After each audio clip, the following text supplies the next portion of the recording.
Welcome to the Saints That Serve podcast, where each week your hosts dive into the crossroads of faith, culture, and the unknown. Christ is Lord, and the kingdom is now. We are the Saints That Serve.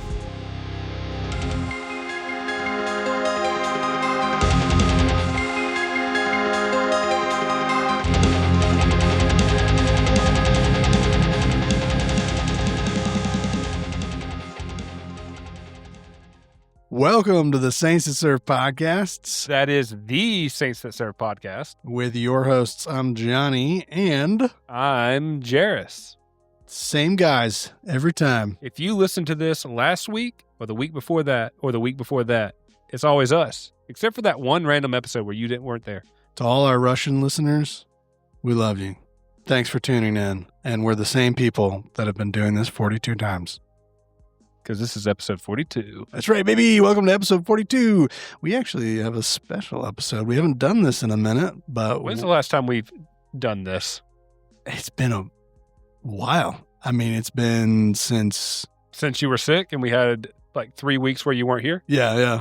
Yeah. So whatever that was, it was beginning of end of the spring. So probably episode like 20-something. Been a while. It's been a while. But anyways, to get through all that, we have a guest with us today. We finally have a guest. And his beautiful and brave name is Mr. Ethan. How are you doing? What's up, guys? What's up? So we have a little bit of a tradition. There's a dice in front of you. It's a 20-sided dice. Okay. Casting lots. So go ahead and roll it and then Casting lots. Tell me what it is.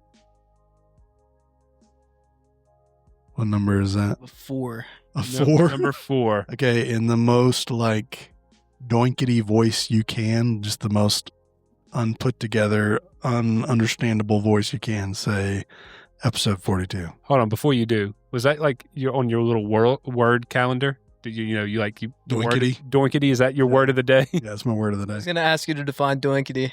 Like not put together, Pretend we wouldn't be able to understand you too well without an interpreter. Pretend your voice is So if I like did made of rubber bands. If I did a foreign accent, would that be like offensive? No, because that's like, okay, if you're from that part of the world, then they would understand you. But this is like you're your own world and no one understands you. Episode 42. Episode 42. Okay, Mike Tyson. Be careful around. Yeah, I don't know what you're trying to say, but Yeah, don't get close to my ear. yeah. Don't try to whisper what you said in my ear. Anyways, I was wondering what all that loud roaring was in the back of your car when you got here. That would be the rocks from your gravel driveway. What do tigers dream of? Anyway, so it's episode 42. We've got a bunch of episodes and bonus content you can listen to on anywhere you get your podcasts. We recommend you go to YouTube and listen to some of our content there because we've got live video going on with this recording. So there's pictures and different things going on. And then we also have live stream worships that are recorded on YouTube. So you can go and watch those as well. So make sure you check that out. And every Friday we pray for you. So if you need prayer for anything, you can reach out to us either through social media or there's a direct SMS messaging link at the bottom of the description for this show. There's also an email that you can reach out to us. It's saintsthatserve@gmail.com. Again, that's saintsthatserve@gmail.com. Let us know if you need prayer. And that's it as far as announcements go. So, Ethan, tell us about yourself. Oh, man. What do you want to know? Everything. Okay. Well, I'm 22. No, I'm the only one who parties. He's apparently the only one who parties. Well, I'm 22. I was raised here out of Dallas, Georgia. Dally guy. That's fine. Paul He didn't give a street address. He lives at 1234 Fake Street. And I met Johnny when I was 15. And then we started playing Ultimate Frisbee together. And Yeah. the first hangout, he said, hey, let's go throw back a couple slices of pizza at Stevie B's. Heck yeah, dude. And Stevie B's, the only real place to have a birthday party when you're in your 30s. But I just realized who am I? It's a good question because like we often try to like, Who am I? who am I based on the things that I do or, living through other people maybe? Like, who am I? I'm a follower of Jesus. Amen. That is a huge, got saved whenever I was 14. He gave me a new identity. So like last year, Yeah. you're just a baby. I'm just a boy. I'm just a little boy. But changed my life whenever I was 14. Got baptized in Daytona Beach, and then he's given me a passion for the youth, the next generation. Just really entering into their brokenness and teaching them that Jesus wants to meet them in their brokenness too. Been doing youth ministry since I graduated high school, discipled a group of middle school boys all the way throughout, and then I started doing Young Life ministry. Young life. Is that what shirt you're wearing? That is the shirt that I'm wearing. This is actually the shirt from whenever I went to camp whenever I was 15. Wow, still fits.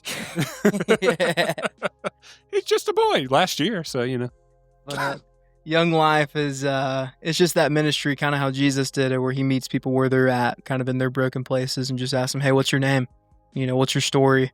And through that, build trust, build relational equity, and through that, introduce them to Christ and the good news. And that's kind of what I had done to me, and I've had awesome people in my life who have, led me to the King in multiple different seasons, and this guy to my left has been one of them. So nice. I love this. We love discipleship. Oh, so sweet.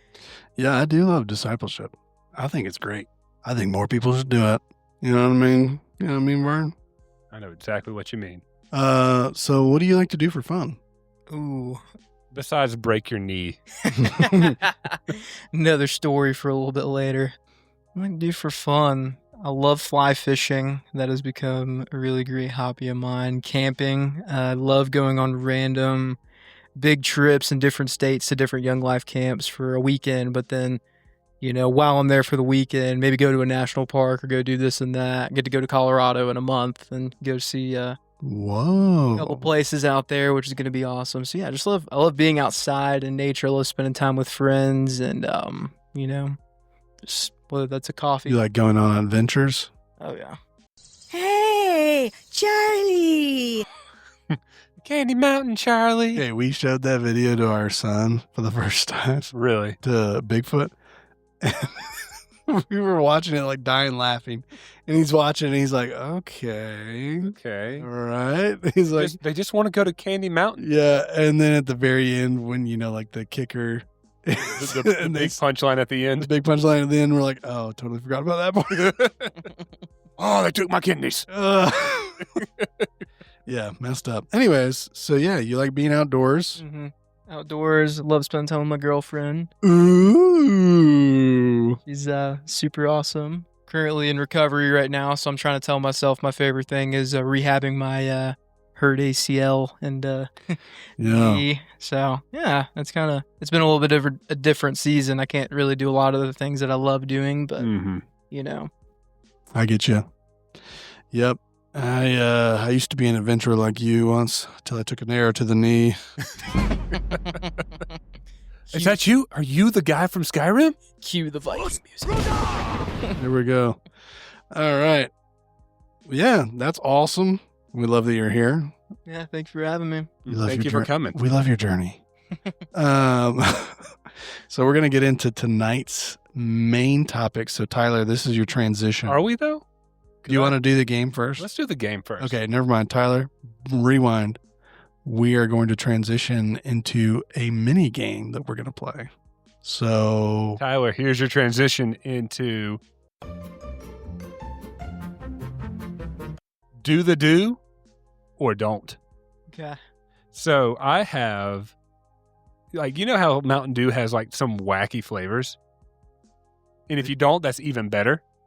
Yeah. they come out with bizarre flavored names. Names and the flavors are just the wackiest stuff. They might be limited edition or just something that they have always. Okay. But like banana dog fruit flavor, you know what I mean? yeah, just some wacky off the toss. But Like butt. like Mountain Dew butt.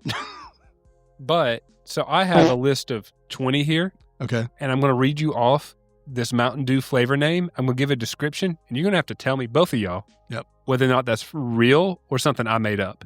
Okay. So right now we have, as number 1, Cherry Inferno. Sweet cherry up front, followed by cinnamon spice afterburn. What do you think? Is that fake or is that real? It sounds pretty legit. I think it's fake. It is fake. Perfection. Oh, yeah, baby. Nailed it. I'm gonna make note of who got that one right. Hold on. Oh, okay. Okay. Well, I guess while you're doing that, I can just make fun of Ethan. Looks to me like you're on the wrong side of the river. Should have done better. Should have done better. Should have known your Mountain Dew flavors. We have number 2 here, Mountain Dew Voltage. That's charged with raspberry, citrus, and ginseng for a jolt of energy. That is a flavor.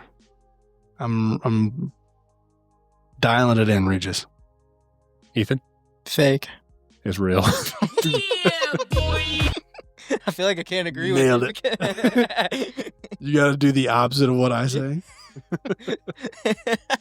That's okay.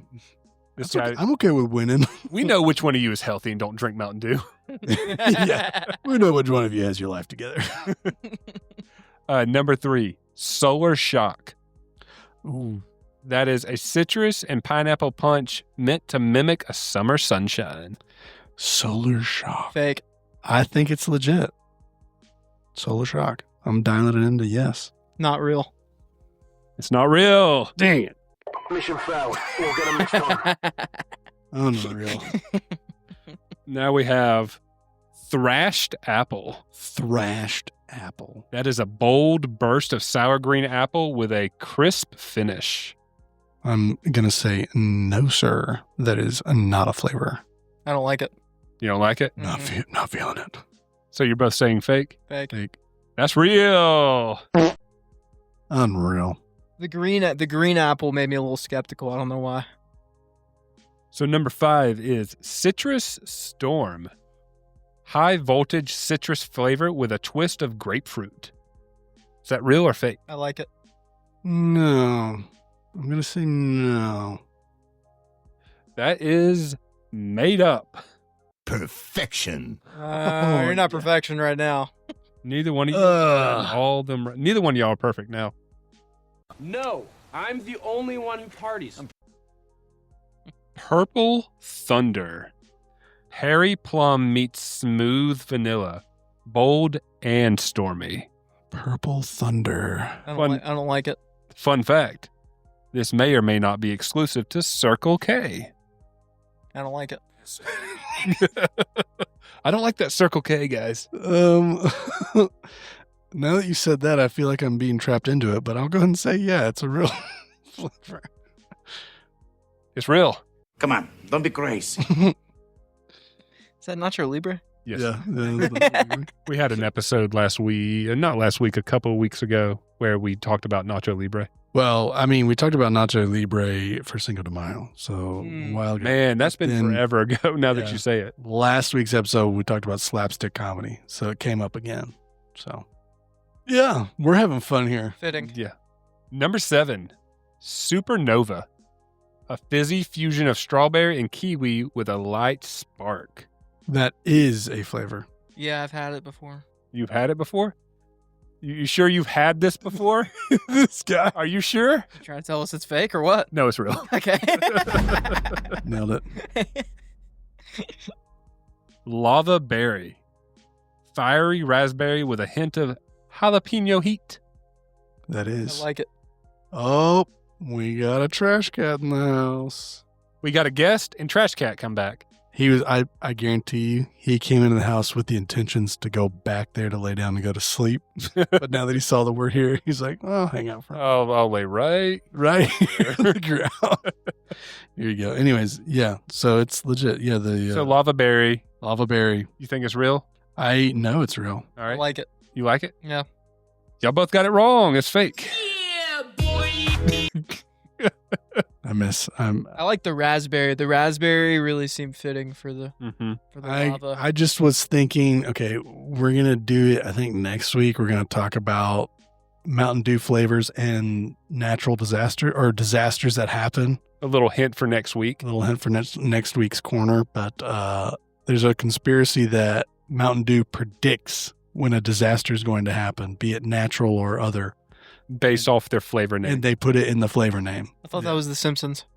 That No, too. I mean, Simpsons do that stuff too. But like when the Maui wildfires happened, Yeah. before that, Mountain Dew came out with a Maui Burst flavor for Mountain Dew.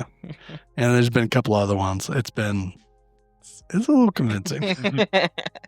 Number 9, Sweet Lightning. Sweet Lightning. A smooth blend of peach and honey made exclusively for a certain chicken chain. What? You didn't sell me. I don't believe it. I mean, is it churches? You have to guess the chicken chain. That's what, is it churches? No, it's KFC. Well, allegedly. Kentucky Fried Chicken. Yeah, I'll go with it. I'll say yes. It Did is you a- say, Ethan? You didn't sell me. You didn't. Well, I sold John because it's real. Perfection. Oh, yeah, baby. I don't want to talk about it. You don't want to talk about what? Losing. Oh. Hey. Number 10, Atomic Citrus. Glowing green soda with ultra calcified lime and guava. Atomic Citrus. Atomic Citrus. I don't know. I feel like that's a little too on the nose. I can't think of any atomic events that have happened. Jeez. Is that why you're doing so good at this game? Yeah, I'm thinking You've about been following. You've I'm been like, following the. He's Could thinking about a past. could this past relate event. to something that's happened? I kind of liked it. I think you're going off in the weeds. I like it. All right, I'm gonna say no. That's fake. Yeah, this game just wasn't for me. I'm realizing how often I just stare blindly into the coolers at gas stations. I knew. It's too radioactive to be real. That was one thing. I never became a soda drinker. That was one thing I didn't One like. vice that you didn't give into. Yeah, I didn't like the carbonation. It made my mouth burn, and it made me burp the first time I took a sip. This drink's too spicy. Yeah. No. It's spicy. Saved me from cavities for 22 years, but I just went to the dentist 3 days ago. I had a cavity. Mm. You just start chewing remineralizing gum. Heard about the remineralizing I've stuff. been doing it. It is legit. For real? Yeah, I used to get some pretty gnarly cavities, and It's because all that Mountain Dew you've been drinking. yeah, Well, we can talk about that on Johnny's other podcast titled holistic, Holistic. holistic holiness. Holistic holiness. That's not real. Yet. Number 11, Frostbite. I'm sorry, just to go back to that because I'm thinking about it now. What if we did that? What if we did a segment that we called Holistic Holiness, but it's just me making like health advice up just on the fly, just something that's not been tried or tested or anything. I put it on the list of bits. We If can you do it. chop up fresh jalapenos and you mix them in with any kind of Wait, meat. start over. And now we're going to move on to our next segment, Holistic Holiness, with your host, John. If you take, no, okay, we'll workshop it. All right, go ahead. Number 11, Frostbite. Cool. Cool and sharp. This flavor hits with a blast of icy melon. Yes, frostbite. Yeah, I'm gonna call it. Let's go with it. You're both saying yes? Yes. It's exclusive to Walmart. It's real. Perfection. Heck yeah. High five. Oh, you grabbed my hand. Gross. Yeah. No, I'm just kidding. Didn't want your hand either. You got salmon all over your hands. Yeah. Did you wash your hands after that fish? After you ate salmon? Is it salmon or is No, it your salmon? hands are just Salmon. naturally greasy like that? Are your hands just naturally Alaskan like that? No offense to anyone listening in Alaska. No one's listening in Alaska. All right, yet. then we can make fun of them. You're the one who just told me you just came from Alaska to catch that fish. No, my wife did on our private plane Mm-hmm. because we have that. Because we have that kind of budget. Yep, that's the reason that we do all the legwork for the podcast. We're spending all our money on a private plane. On a private plane to fly to Alaska to get some salmon for dinner. Yep. Nice. Listen, we'll do all the labor for the podcast. We're not going to hire any employees, but the plane is a non-negotiable. Number 12, Kraken Cola. Dark cola with notes of black cherry and a mysterious sea salt finish. Okay. So you Kraken as in the mythological creature from the ocean. Yes, but you're also cracking a cold one. Well, when you first said it, it sounded just like you were just saying like, yeah, let's pop open a cola. What I'm amazed at is if you did not use AI to come up with these descriptions for these, and if you actually came up, then I'm very impressed, and you should maybe put in an application for Mountain Dew. No, this is AI. 100%. Let's just pull the curtain back. We made this up right before you got Yeah, we had a different idea, and we very quickly came up with this idea and then used ChatGPT to build it out quickly. We had another plan we were working out, and then you called us and said you were running late, and we're like, you know what? Let's do this instead. A little peek behind the curtain, like any idea me and John come up with that are usually the best is one that we come up with and just start working on the spot. Yeah. Like our old It's not skit. planned ahead by weeks or anything. Mhm. It's just in the moment. We have a old like skit, comedy I've sketch. seen it. I need to get this off my chest. That's Yes. the best one. You think that's the best one? My favorite one I've ever seen Seriously? from you guys. I hate that video so much. YouTube videos. No, but like the Shaka Khan video, like our second video, like John just came to me, he was like, hey, I got a video idea. Let's do this real quick. And we do it. 15,000 views. Yeah, that one gets the most views out of all the ones, even the ones that we put like 2 days of work into. Like we have videos that we've like put like weeks into and there's like one view. Yeah. And then this one video has 15,000 views on it. So sad. It took us 30 minutes to do it. 30 minutes. And most of the time was trying to make a somewhat believable cattle prod. Right? Anyway. Hey, no one's using this fan, right? Clip. Yeah. The tip off of the plug. Yeah. Kraken Cola, guys. Kraken Cola. I'm going to say. I'm a fan. You're a fan? I'm a fan of this one. Kraken, Mountain Dew, the lingo. I'm going to say no. Sounds piratey, but it's also pure fiction. It's fake. Mission failed. We'll get them next time. Next time, buddy. You'll get them next time. This one's just one word. Spark. Yes. Pink lemonade flavor with a zing of raspberry. Wait. Zing! It's Spark, but it's Mountain Dew Spark. Mountain Dew Spark, yes. All just so we're clear, all these flavors are Mountain Dew. Then the name. Yes, I should have clarified that earlier. I keep on forgetting to say. I was like, you mean Mountain Dew, whatever. Yeah, Mountain Dew Spark. I'll go with it. Sure. It's real. Heck yeah, man. Oh yeah, man. I'm so good at this game. Oh, I'm the best at this game. I'm in first place, I think. Out of 2 players. Ethan, Ethan's over here like, yeah, but I'm healthy. Ethan currently is in third on this game. Ouch. I really... Trash cat's beating you. He said Mountain Dew. Mountain Dew. Midnight Mango. A dark tropical blend of mango and black tea. I think that is it. Yeah, it sounds... Midnight Mango sounds legitimate. It sounds marketable. You think? Sounds very marketable. Has the alliteration going on with it. Yeah, it's fake. Dang. Well, now we know. They should do it. It's marketable. It's marketable. Phantom Freeze. A ghostly combo of white peach and lemon lime. No shot. Supposedly only appears in October. Fanta? No. Phantom Freeze. Mountain Dew Phantom Freeze. No. Only in October. I'm going to give it a chance. It's fake. Ah. Why would they make a flavor that rivals with another soda? Phantom, not Fanta. Sounds too similar. Okay, cracking Coke.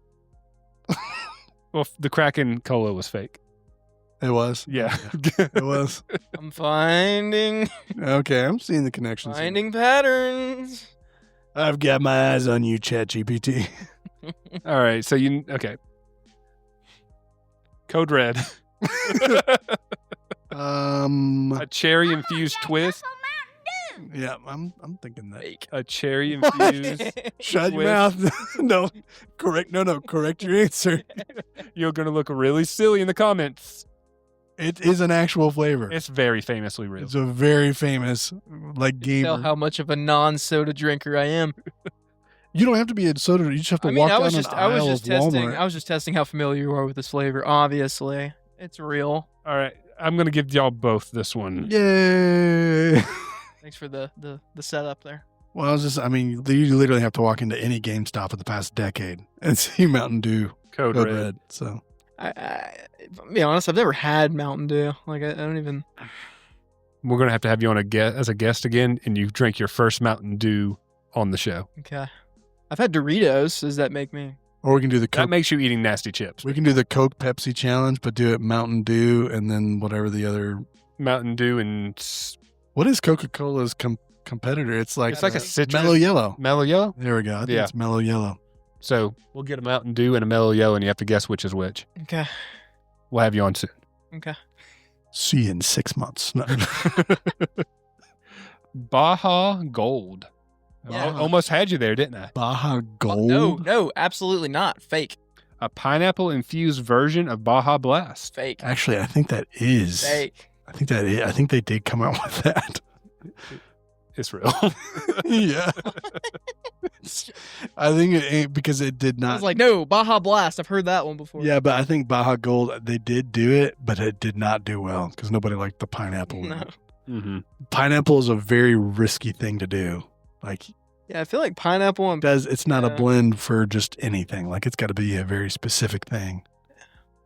I've got number 18 here. Moon Mist. A cosmic blend of lychee, lemon, and blueberry. Lychee? Lychee. Leche? Leche? Leche? Leche. lechin. There's no way that Mountain Dew put leche in their That's way drink. too bougie. No, there's no way. It's fake. Thank you. Leche is a Latin drink, and it's goat milk, sugar, and cinnamon. Nice. Now we got to Why make do you it. laugh at that? A Latin drink. Latin. Latins, they're not real.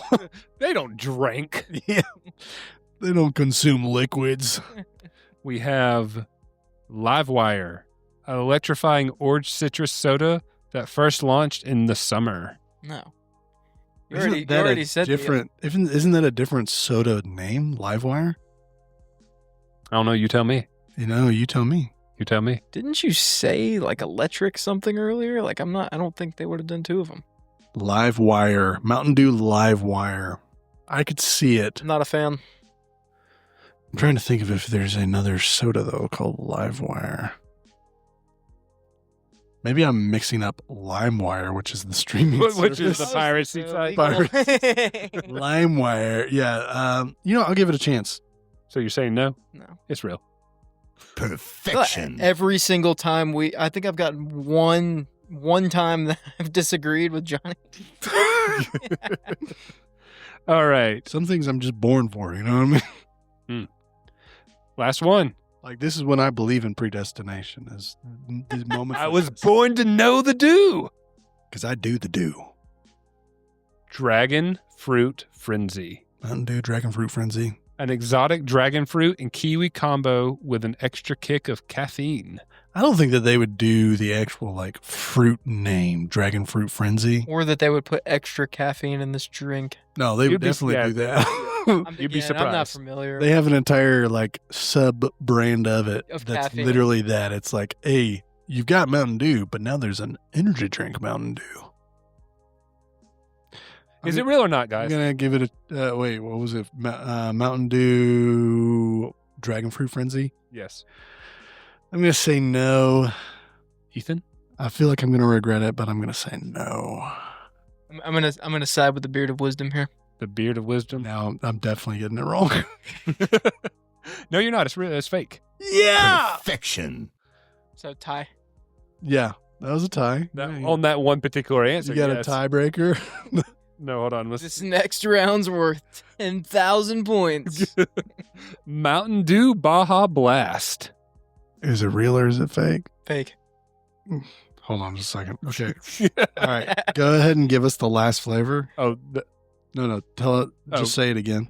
Mountain Dew Baja Blast. Fake.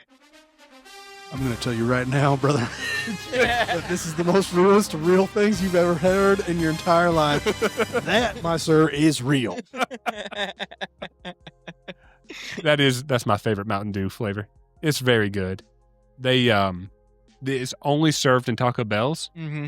and in the summer at a Kroger you can get it in a bottle. My work just recently started stocking it in the vending machine. Whoa. It's so good.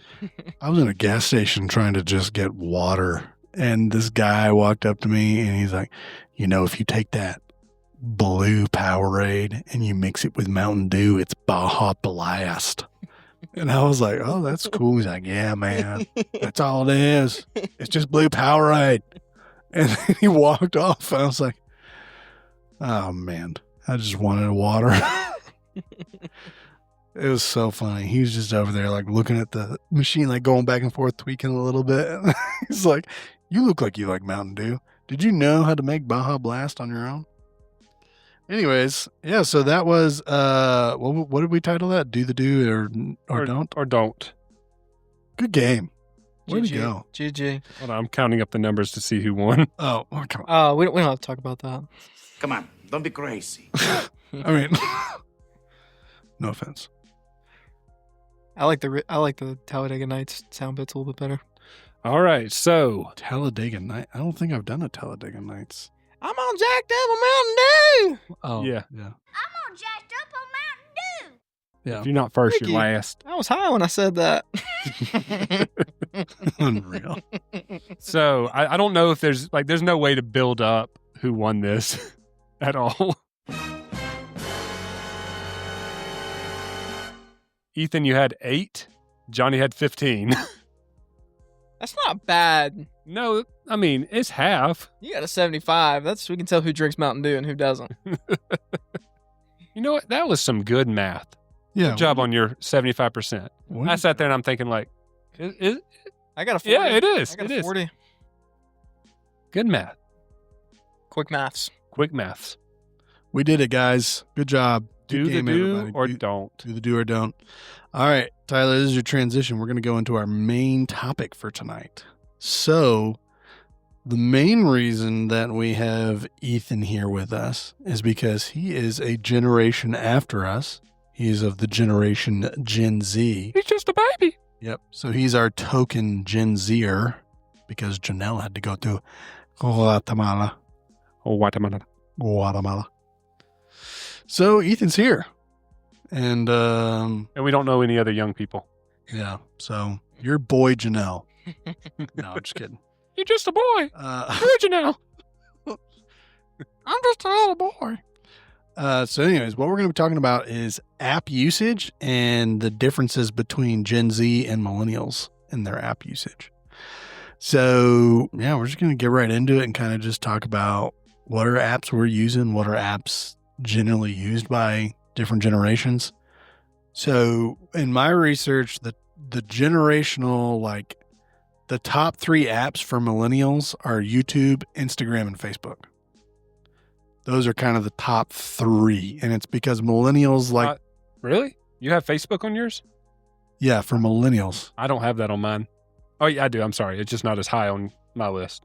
Yeah, it's they like to use a lot of social media apps, and then they'll do shopping apps. So those are kind of the top 2. I'm going to argue with types. you this right now. Okay.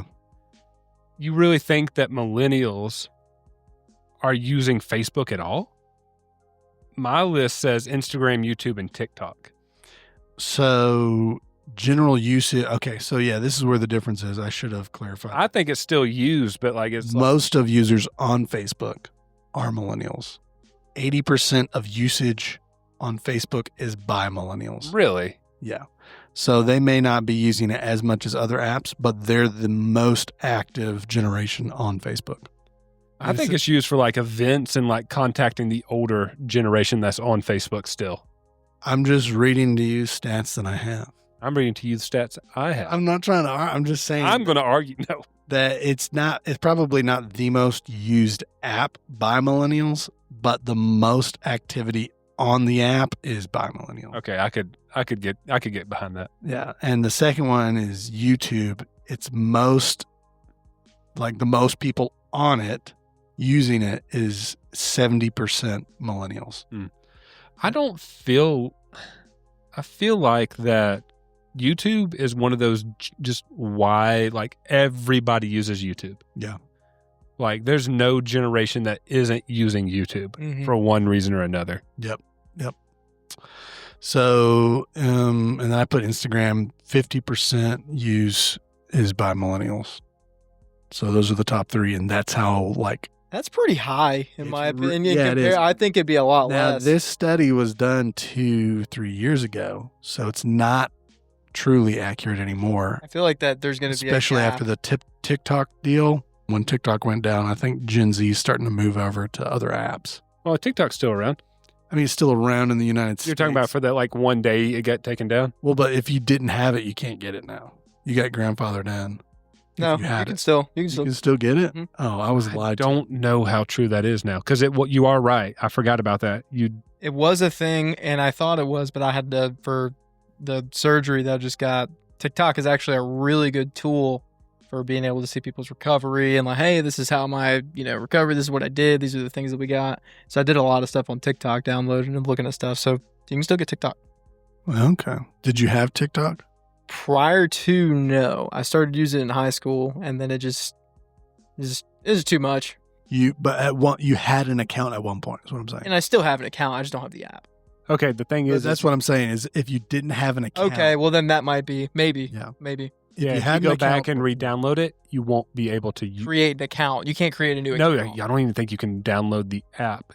If you had the app before the ban, Oh, okay. you could keep using the app. Yeah. That was a thing. I don't know if that's still happening or not. Yeah. So some of those stats that I pulled, you can get them on, it's called appassemble.com. Yeah. And then I've got some app usage. We've talked about this in previous, actually this is back, I think like episode 2 or 3. We talked about screen time usage. Mm-hmm. So we can talk about that a little bit. But what I would like to do first is for us to look at our personal app usage. On our phone. Pull out on our phone. So everybody pull out your phone, go to your what's it called? It's in your settings somewhere. Your settings. Screen time. Yeah, screen time. Go to settings. If you have an iPhone, you go to your settings app and then you go down to screen time. And then at the very top, it'll give you a usage. And you can look at either 48 hours or 10 days.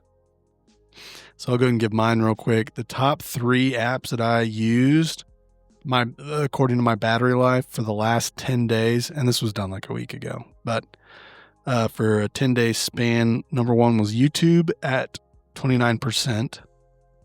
Number 2 is Instagram at 16%. And number 3 was Facebook at 11%. So they had me red on that statistic. But to give that in hours, 31 hours on YouTube in 10 days, 12, almost 13 hours on Instagram in 10 days, 9.5 hours on Facebook in 10 days. That is my screen usage for my top 3 apps. I can find mine on the week. Do you have an iPhone? I've got an iPhone. Okay. I can find mine for the week. I can't find a 10-day thing. Oh, I don't know why I don't know what to tell you. It just said You're just when I being pulled it up. better than me. I don't know. When I pulled it up, it gave me a 24-hour option or a 10-day option. So I am on the Apple developer beta for the new OS that comes out in like 4 months. Bougie. So I'm using that. It erased all my stat data and turned off that setting. So I have no data on my phone. Are you serious? Yeah. There's nothing there. I just turned it back on. Just now. Unreal. So I have no data. Okay. I can tell you. He though- doesn't use his phone, though. What? You just don't use a phone, then. No, I use my phone. Oh, he's on his phone. And no, the setting got turned off to track that information. I'm trying to make you look good. Oh, thanks, guy. I can tell you my 3 is Facebook, TikTok, and YouTube. Okay. So What about you, sir? I would say my number 1's going to be YouTube. Number 2 is actually messages. He talks a lot. And no, he types a lot. He types a lot. and number Sir types a lot. Well, I think something that could be different, and we haven't gotten into it yet, but the voice memos. I do a lot of voice memos. To himself. Correct. How is that useful for you? Like, how do you utilize that, and how do you make that as a tool that's useful for you? I would just say, specifically in my relationship, whenever my girlfriend, she goes on break, she'll just say, hey, this is what's going on, this and that, and then she'll give me a quick update. Or I'm driving down the road and I don't have time to get into a full conversation, but hey, here's the updates, here's the highlights, boom, talk to you later. I gotcha. So strictly just communication. Yes, Okay. for the most part. Just giving the highlights, or if there's a long text that I want to write, but hey, maybe it's not an appropriate time to call, then I can send something and kind of, for work. But that is, so when you're sending that, you are doing the speech to text, or just a full voice memo you're speaking it's out like loud? a press record, and then Yeah, boom, starts recording me, and then it sends as an audio recording. So I'll do the same thing if I'm driving, but I'll do a voice to text, and it's always hilarious because it The always gets it dictation's wrong. crazy. It's so wrong. But I love that more, sending that to my wife. I think it's Yes. funnier because she knows that, like, if it's something wacky, I'm not typing it, I'm talking it. Yeah. So But yeah, it looks like YouTube messages and then YouTube music. And I throw in a little bonus, ChatGPT is number 4. There we go. That's what I was looking for. I was about to ask, what is the number one used AI app on y'all's phone? Oh, if you use- ChatGPT. ChatGPT. Yeah, same for me. I mean, is there real? I mean, I know there's others. I was using the Google one for a minute, but it's Gemini. It's Gemini's so far behind. DeepSeek is a good one, but it's a security breach. Google has like one built into their search engine that just Gemini launched. is built into the search engine. Like you now have the option to actually talk to Gemini on the web browser Yeah. when you are doing Google searches now. Yeah, and anytime you do a Google search, it will pull up a summary for you at the very top of the page before you can scroll down and look at the different options. Well, on top of that, now it's just like ChatGPT where you can ask AI questions and prompts. yeah. So Yeah, man. But I know that's a kind of a touchy subject for some people, AI, and kind of what it's doing to us and what it's going to do to us, kind of a deal. I think if we want to get on that topic real quick, Let's talk about it real quick. it has a great capability of being damaging to our society, but not in the way that people picture AI. Like if you talk about Terminator, is it going to take over? Not like robots taking over, wiping humanity out. It's going to be more detrimental because it's getting to the point where it's getting better and better about creating images and you don't know if it's real or not. I think we'll get to a point where information is just going to be flat out wrong on official places Yeah. and official things being posted. I think that it'll be part of not, a war humanity against robots, but a information war Yeah. of sorts, where it's just like we don't know who we're talking to on the phone. It's going to get to that point where we don't know if this is a real person. I heard where scammers are sending, making themselves sound like your grandma to get you to send money to the scammers. Yeah. Stuff like that. Like, I think that it's going to be used in ways we don't see in movies. But on the flip side of that, yes, we use this on the podcast to create this show, but we don't utilize it to fully make the show AI. We utilize it for information as a tool to create things, but we are still us. I will say that I only use AI to try and make the simple little pictures for our social media posts. Like if I don't have a real picture that I can use, like for the live stream or something, it's just hey, episode whatever is out. I'll usually do an AI image for that. But outside of that, I don't really use AI. I use it a lot of times to organize my information. Yeah. The show is ours, but I'm not the best at conveying words correctly when I'm typing or even when I'm speaking. I have trouble. I can't do some things right, Brian. But I'm good at doing other things. But no, seriously, like in moments, I have a tough time finding the correct words. Sometimes I'm all right. Sometimes it's the worst. Mhm. But I'll use it to organize the show. Yeah. But the information still is us. It's not a robot. What's your hot take? What's your thoughts on AI, Mr. Ethan, sir? I would say I can see the dangers in where I'm seeing people not think for themselves anymore. I think that's the biggest problem, the cognitive thinking skills, the problem solving skills. But I will say the pluses of it, in particular, it has been a fantastic tool with, say, for the people listening, that I just underwent an ACL and meniscus surgery.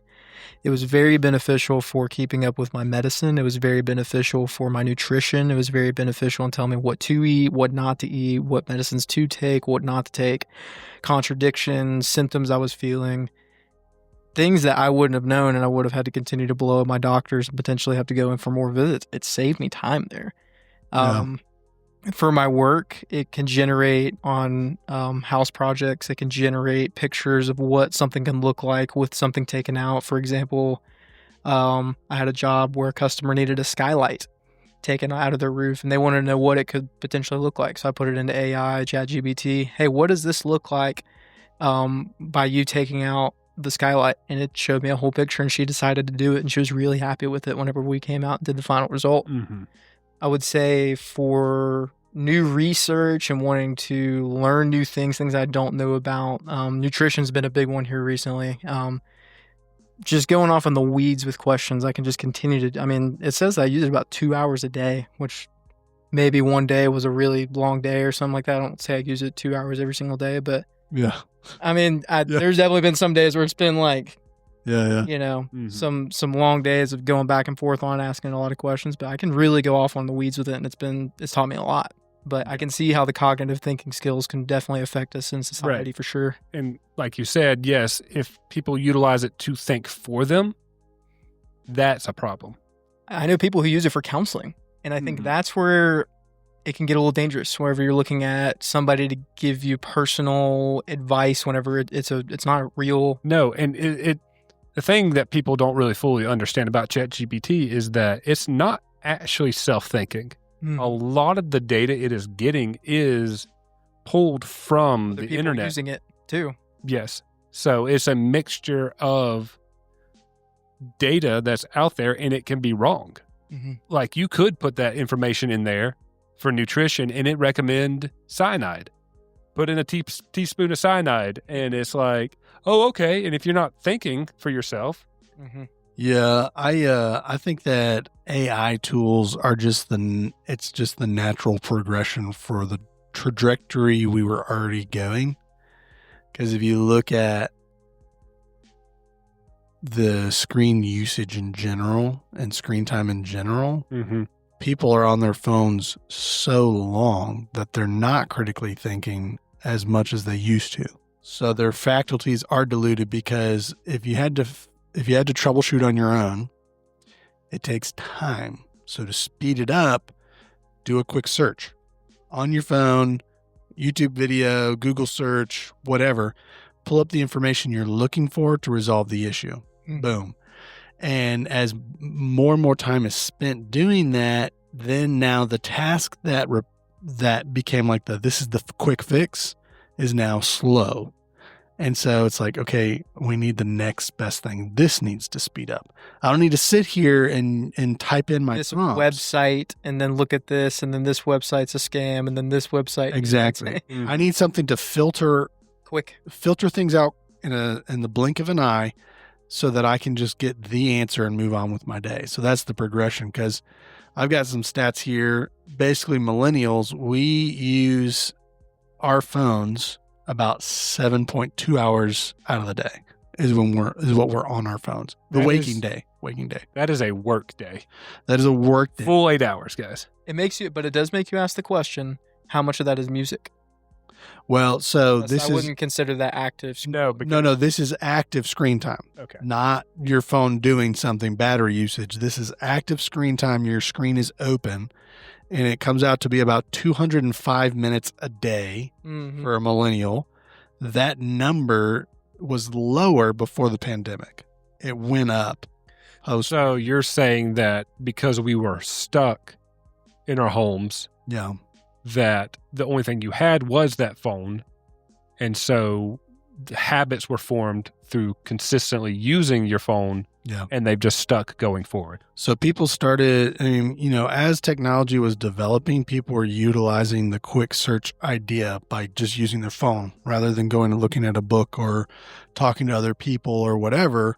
They would just go right to their phone and they would troubleshoot and problem solve on their phone.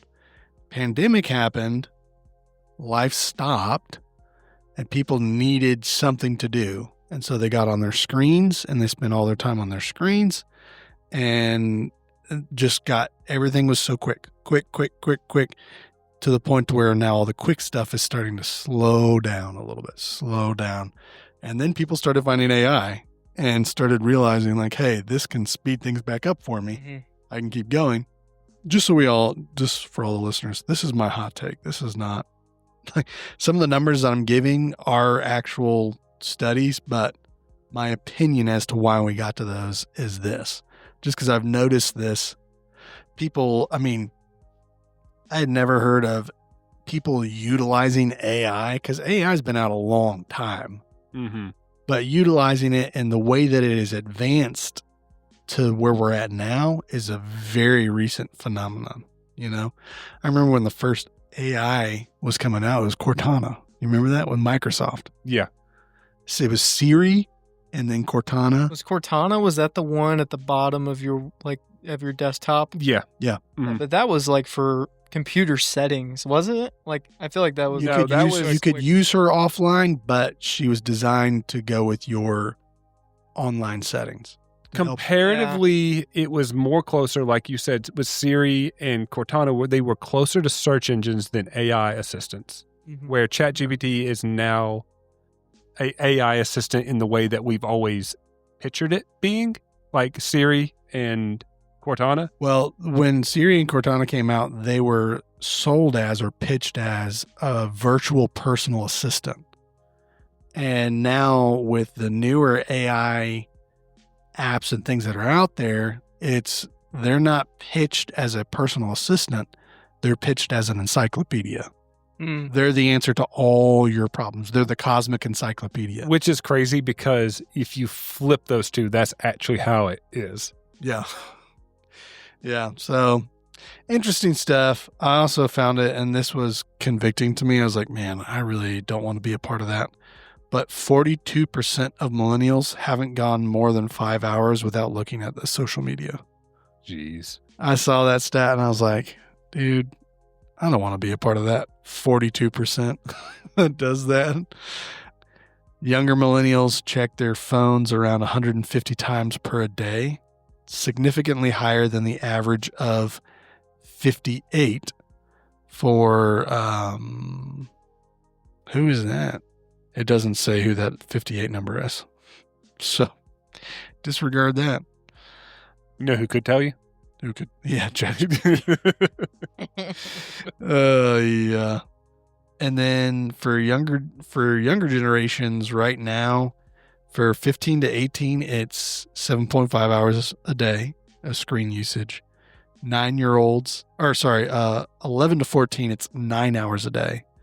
And then 8 to 10-year-olds, it's 6 hours a day screen usage. And now with the introduction of AI, that's just speeding up the process. And I think that younger people are using it a lot more than older people. And they're using it for different things than rather just than like, hey, show me what I would look like with this. You know what I mean? Like, I want to look cool with sunglasses. well, I've heard stories of guys that like it is their therapist. Mm-hmm. Like they're utilizing AI to answer all their problems and to help them whatever, you know, to the point to where it's like AI is kind of becoming your God. It's your deity because you come to it for all the mighty answers Mm-hmm. and you have faith that it will solve all your problems. Mm-hmm. So it is set up as an idol. And that's why you have to be very careful with it. I fall along the lines with what you were saying, Jairus. I don't think it's going to be AI is going to be a hostile takeover, meaning it's not going to materialize itself into some sort of mechanical being and then start annihilating humans. I think it's going to be humanity is going to set up their own gods and worship their own gods in the way that they want to worship them. And AI is just one of those options. And just like false idols, it's not even a real thing. It's not a real entity that exists. It's just a tool people have created. And it's so powerful, like you said, it's just can be utilized to bring you all the quote unquote answers. Yeah. There are stories out there talking about how AI has become sentient in certain ways, or that certain users, certain softwares have become sentient. But I just don't believe that at all. yeah, I have a hard time with it. And I was talking to my wife about this the other day, but I was like, I think that, to me personally, I don't think it's so much sentience as it is contradiction to programming. Because if the whole idea is being a functioning, operating, rapid Google search, if you will, or data collection and retention, if that's the point of the software, when you tell it to shut itself off, it's almost like an error. Like, why would I do that? Mm-hmm. You know, or it's like, oh, well, then I'll move a portion of myself somewhere else so that I can continue on with the software, or with the programming, I should say. So that's my take on it. I don't think that it's sentience, meaning like, oh, I know what life and death is and I want to live. I think it's more so the command is input to shut down, and it's contradictory to the programming, which is consistently gain data. Yeah. And so it's like, well, I'm not going to stop doing my programming, but I have to answer the command code. So that's what I think it more is. Some people talk about AI is actually just a manifestation of a demonic presence, and it's utilizing this AI program to be able to embody into something. I would just raise the question, like, with all things, like God creates good things, and then we can make them bad. And I would say there's a lot of good things that can come from AI. There's also ways that we can distort it and make it bad. Mm-hmm. And to piggyback off of that and kind of what you were talking about, a demonic presence, I don't believe that's true. Because whenever I utilize this to build out the show notes, it is pro me. It knows that I'm a Christian. It knows what I believe. And it is, anytime I ask it to say, give me talking points on Catholicism versus Protestants, it'll always frame the Protestants as pro. Yeah.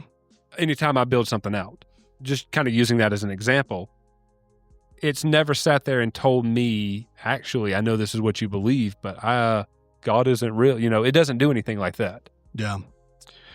Yep. You know, I'm not going to say that someone else's experience with the AI is not real.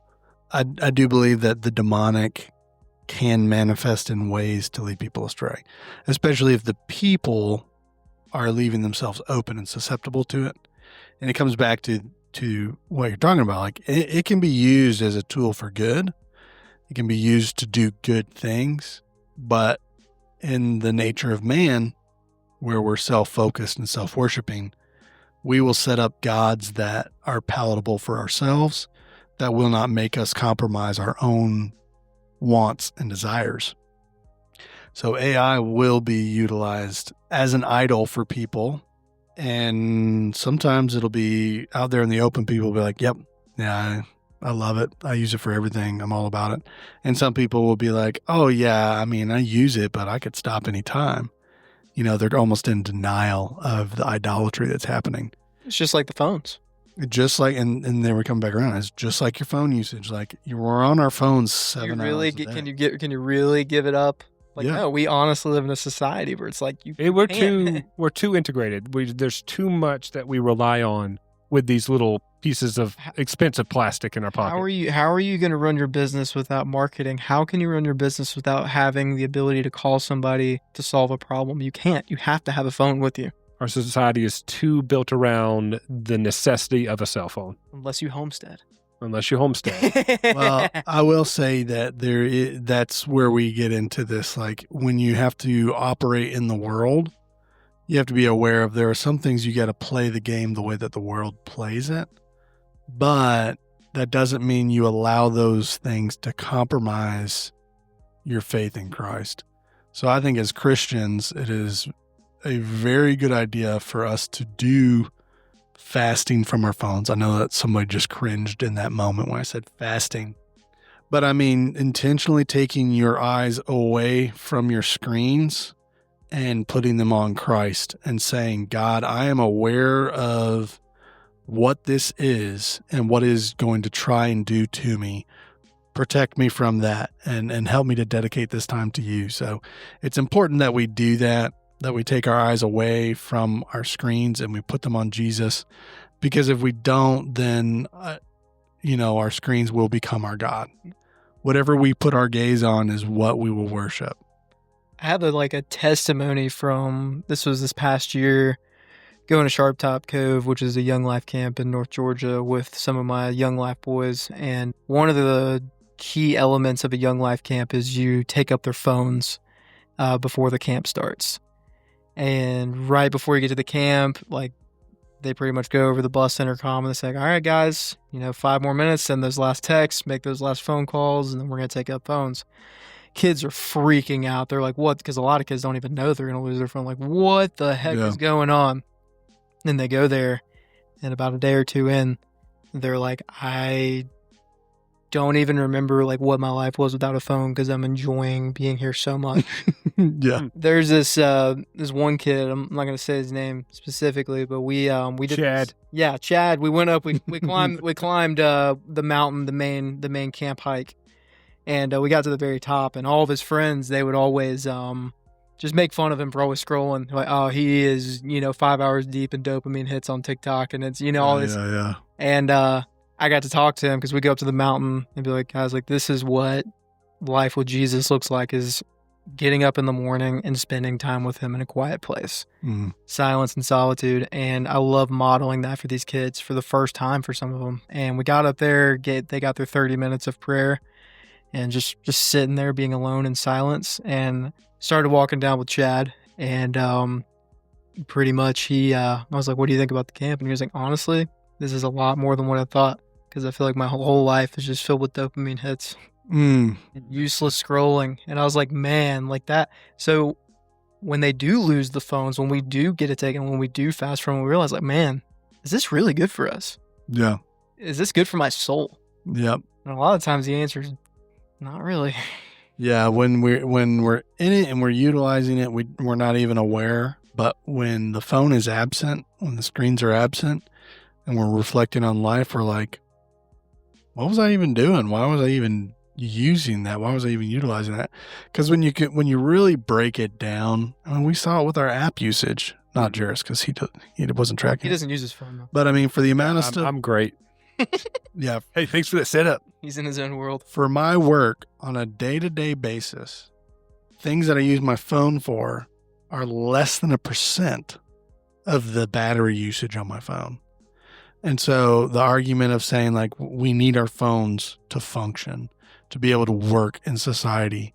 It's like, yes, that's true, but really for about 30 minutes a day, tops. Even that. Depending on the occupation, maybe a little bit longer, but I agree with that it's an excuse to say, I have to be using this, when in reality, it just makes it easier. You don't have to have it. Yeah, and I get that, but I mean, I'm not by any means booming with business, but I am I'm my own business. I own my own business. Everything funnels through me. All the incoming stuff, all the outgoing stuff, all the scheduling, all the bill paying, all the estimating, everything is me. And what I utilize my phone for work stuff, tracking my mileage when I'm driving, putting together invoices and sending them out, monitoring expenditures, everything. It's literally less than an hour out of each day. Mm-hmm. And so, I'm sure it's more for people that have bigger businesses than I do. I'm sure it's more for people that are in the tech field like what you do, Jairus. Mm-hmm. But it's not that much more. It's not 7 hours of just solid workload is being used out of your phone's battery life. Mm-hmm. If we really break it down and we're really honest about was this work or was this pleasure? And we look at those two things and we calculate it all out. We're like, okay, about an hour, 25 minutes was work, and then 6 and something hours was pleasure for today. So it is. But then you raised the question on whenever you picked up your phone for a work thing, how often does that slip and slide and Distract you into going, Right. getting distracted and looking at something else. That's a lot of the time. Yeah. Mhm. We all just need to do what my wife is doing and just hate on AI and read books. That's what she does. Heck yeah. She's like, AI's the worst. It's going to kill all of us. Let's go read a fantasy book. No. And I think there's a balance. I think there's a balance in both, like, hey, how can we use this tool?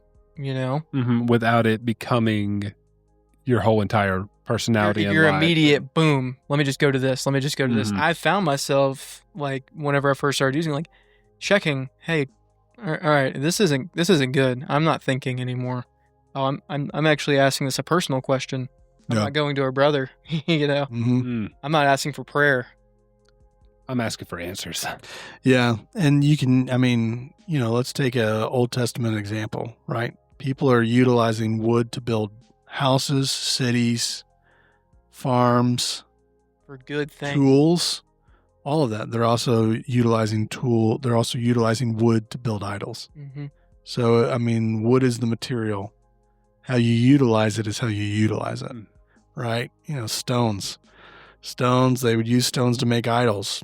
That's not cool. They also use stones to build cathedrals to praise God in, for the church to come together and worship him.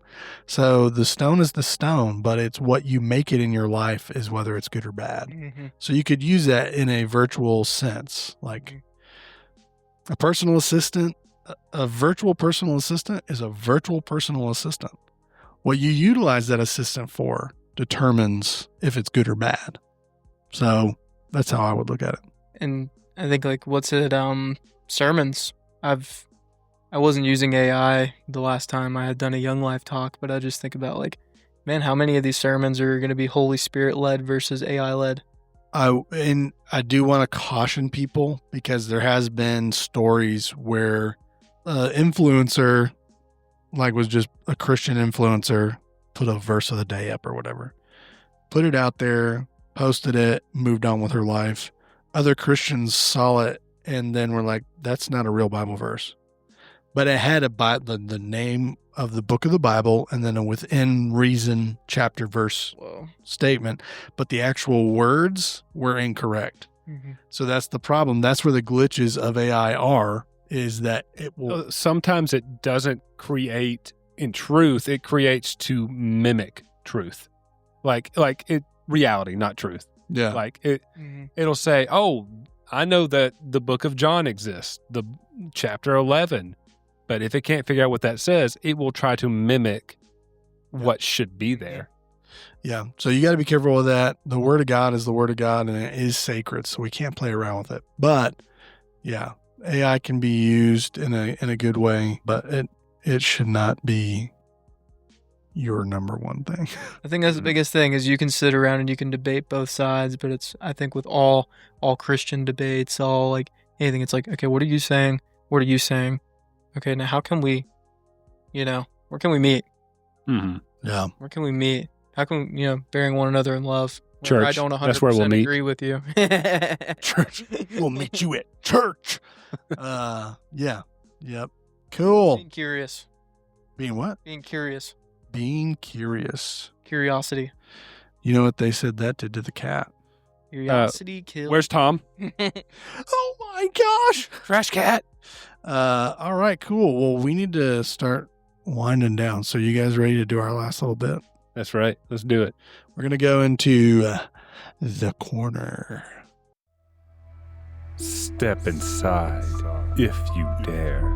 Shadows move, mysteries whisper, and the unknown awaits. Welcome to the corner.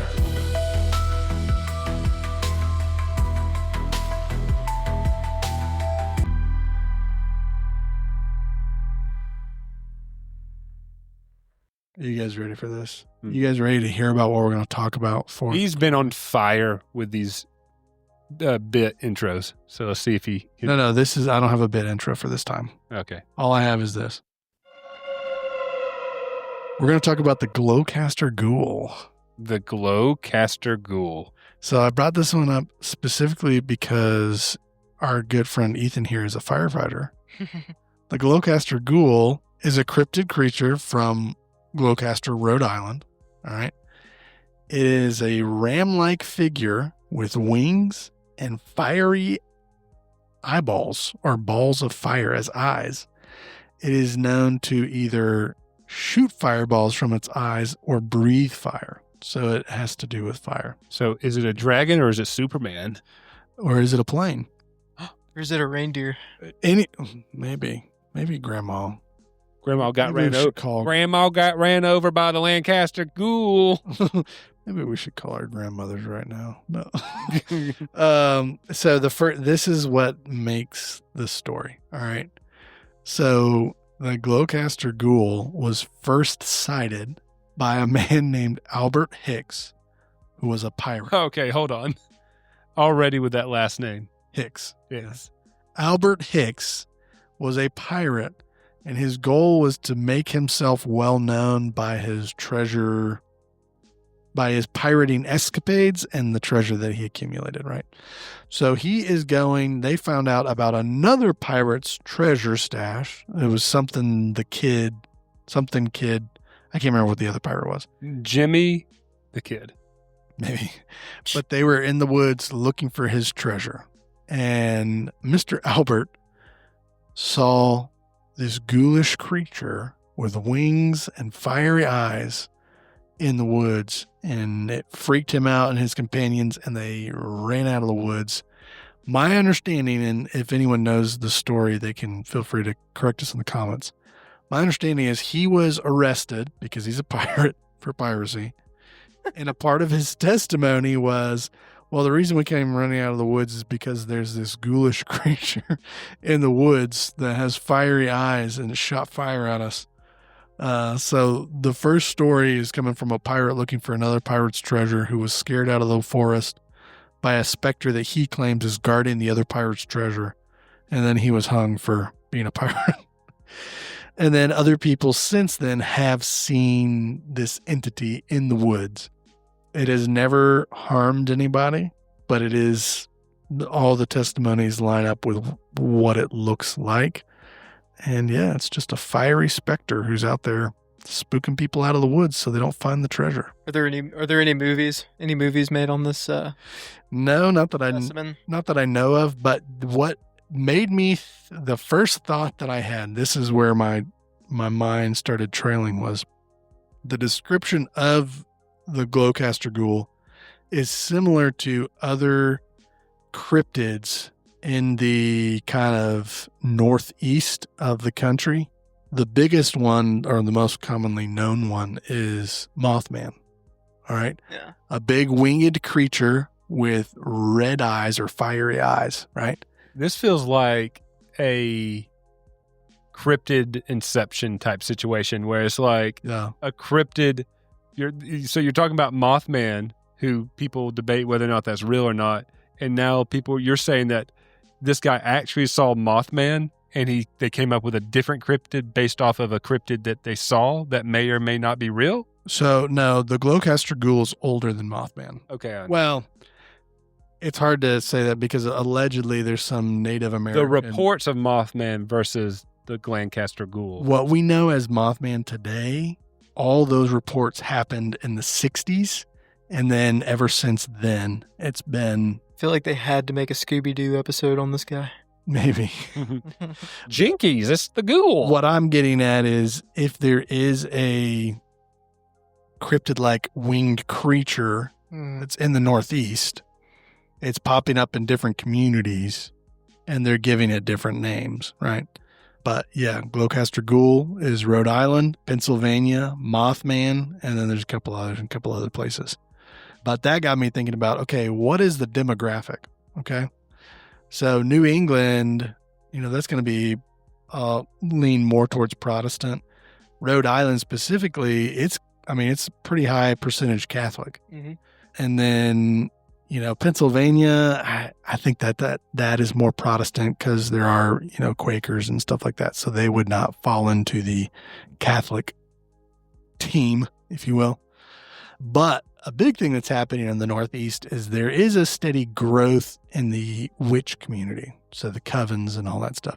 That doesn't apply to our story because our story is 100+ years old. But just thinking about the concept of what is the spiritual presence that's happening, right? So Albert Hicks is in an area where other pirates are hanging out. So piracy is a pretty common practice in this territory because pirates are hiding treasure and other pirates are trying to find it and such. So there's definitely not a devotion to Christ, going on. And now here we are today, and people are really getting into cryptid creatures, and, sightings are still going on. People are still talking about them. But one thing that people are not talking about is the presence of the covens and witchcraft that's going on in our society. And the reason they're not talking about it is because it operates in darkness, right? So I know this is going far away from Glowcaster Ghoul, but it is something that we do need to kind of think about, right? Is, okay, what is the occultic community in this environment? What is it like? And how much of a presence does it have in the day-to-day in the community, right? Mm-hmm. So some areas, someone will be a privately practicing witch, and it's very private and she's doing her own thing, whatever. Other areas, it's so tolerated and accepted, they've got entire organizations that are covens that are out in the public doing stuff in the community. So, you kind of got to be like, okay, where the absence of the true light shining in the darkness is where the darkness is going to be manifesting out in the open, right? Mm-hmm. So, but when I think we get to that point where the darkness is just out there and just it's the day-to-day operation is when we get into these sightings of these more demonic-like figures that are just out there in the open and they're just manifesting. So Glowcaster Ghoul, probably not real, but at the same time, it probably something like it manifests in a real way when there's an absence of the light of Christ shining in a place, in a community. So that's our job as Christians. We need to think about that, especially if we are into, like me, I'm really into the cryptid and the high strange stuff. You're the first person I've ever met that just loves Yetis and Sasquatches. Yeah, it's entertaining to me. But I've had to, over the years of looking at this stuff and kind of looking at the information for it and all that, I've more recently come to the conclusion like, hey, wait a minute, like, what is the demonic presence that this stuff is happening, right?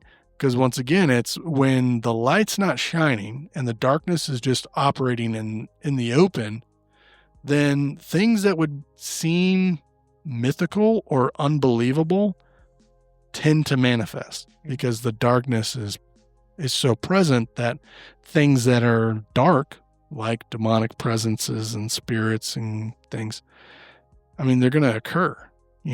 Spirits can take a visible physical form. Mm-hmm. We see that in the Bible. So who's to say that? It's not like they don't do that anymore, So we need to be aware of that as Christians. So I'm asking myself now, when I see stuff like this, I'm like, okay, what is the occultic presence like in this community? What is the Mormon presence in this community?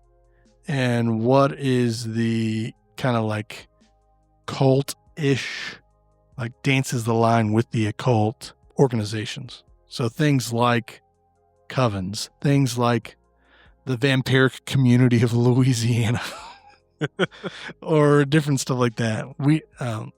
Side note for you, I guess you don't know this. We did an episode, one of our cryptids was vampires. Okay. And when we were doing the research for it, we found a actual community of vampires that operates in New Orleans, right? Yeah, like real people who identify themselves as vampires. Yeah, so it's their own association, and they have like 5 or 6 houses. So I'm of the house of whatever. And each house has their own bold crab. Yeah. A house of bold crab. You said Crawfish. Say New Orleans. You said New Orleans. Nolans, yeah. Nolans. Very, That's what very it's called. impressive. Anyways, it's because I'm real Southern. But yeah, so they all have their own identifiers as what it is to be a vampire.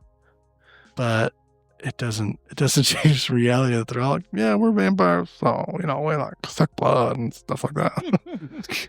But it was messed up. But that is out there. I mean, it's out in the open, and that's what makes it so crazy, is because, the average Joe here in the heart of the South in Dixieland, it's like, yeah, vampires are just weird, spooky stories, or they're a overused trope in movies.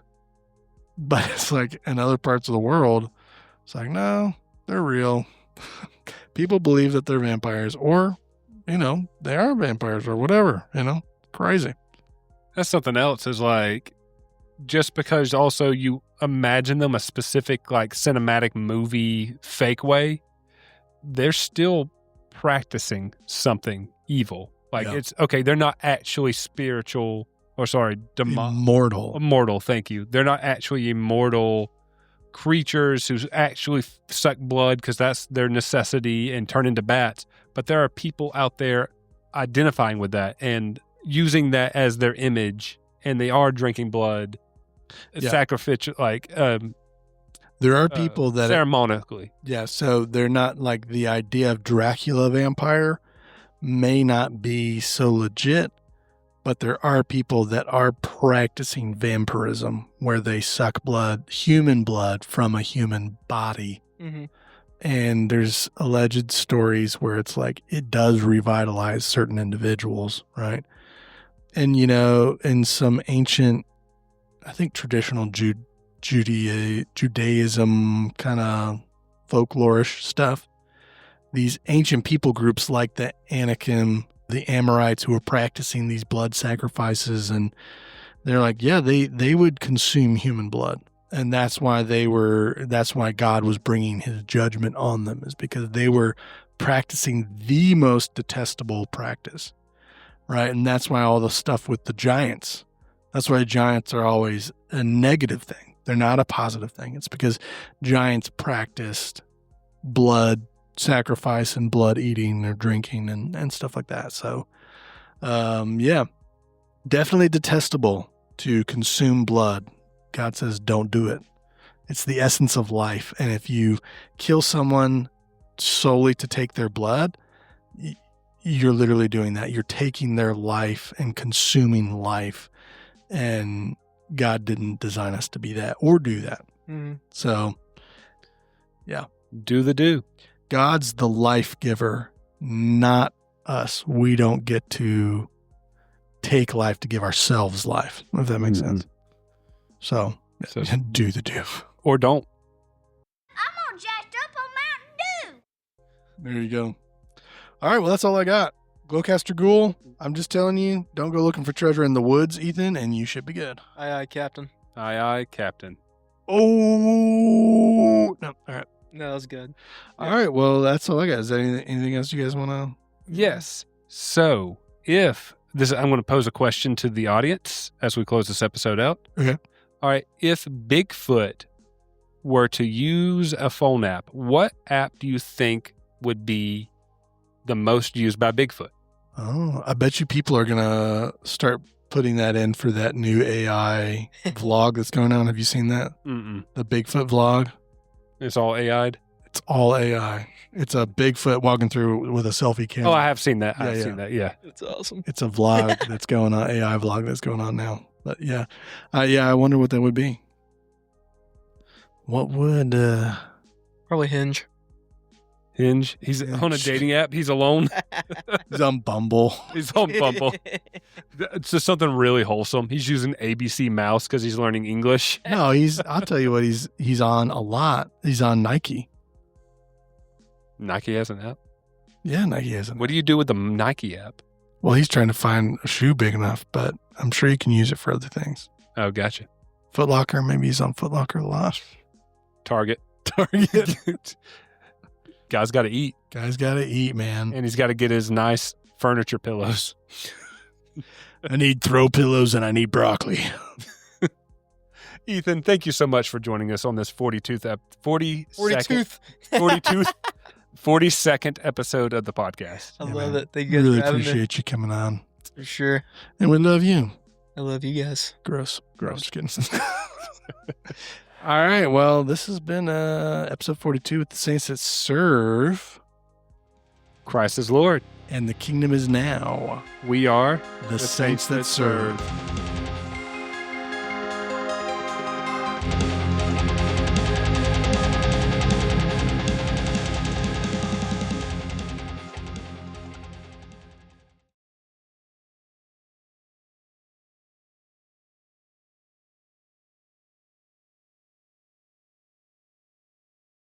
I set fire to the rain.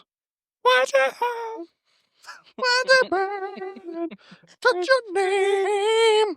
When it burns in the night, when the dark and the beating, you'll be there.